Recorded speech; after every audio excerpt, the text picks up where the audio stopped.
সেই ভাই নিজের ভাগে জমি বিক্রি করে তোমাকে এই টাকাগুলো দিতে এসেছিল। আর তুমি তুমি কি করলে?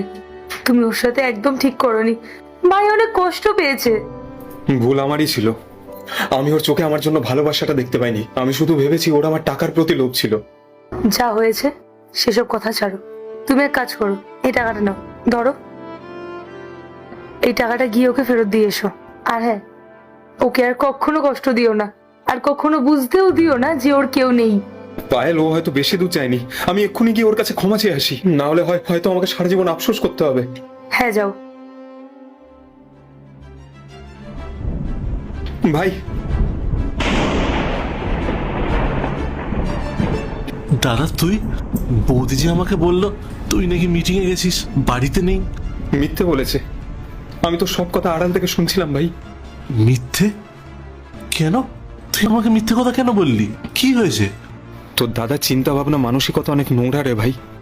আমি ভেবেছিলাম তুই আমাকে আমার টাকার জন্য ভালোবাসিস। তুই সেদিন যখন আমাকে ফোন করেছিলিস আমি ভেবেছিলাম তুই আমাকে টাকার জন্য ফোন করেছিস। আমি বুঝতে পারিনি রে ভাই। তোকে সেদিন আমি সবকিছু মিথ্যে বলেছিলাম। আমি তোকে বলেছিলাম আমার অফিসের কাজ চলে গেছে, আমার অফিসের সমস্ত টাকা পয়সা চলে গেছে। সবকিছু মিথ্যে ছিল ভাই। আমার কিচ্ছু খারাপ হয়নি। আমার কাছে অনেক টাকা পয়সা আছে, সবকিছু ঠিক আছে। আমি জানি যে আমি যা বলেছিলাম, যা করেছি সেগুলো ক্ষমার অযোগ্য। আমি মিথ্যে বলেছিলাম। আমি তোর কাছে হাত জোর করছি ভাই, আমাকে ক্ষমা করে দে। ক্ষমা করে দে আমাকে ভাই। তুই আমাকে নিয়ে এইসব ভাবিস? আমার এখন এসব জেনে আরো বেশি কষ্ট হচ্ছে রে দাদা। আমি তোকে দাদা না, আমার বাবার মতো ভাবতাম, কারণ তুই ছাড়া তো আমার কেউ নেই। আমি তো তোর ভাই। তোর কাছ থেকে যদি আমি 1-2 হাজার টাকা চাই তো সেটা কি অন্যায়? আমি যা কাজ করি তাতে আমার কোনো রকম ভাবে চলে যায়। তুই সমস্যায় আছিস এইটা ভেবে আমি বুঝতে পারছিলাম না যে আমি কি করব, কারণ আমার তো অতগুলো টাকা দেওয়ার সামর্থ্য নেই।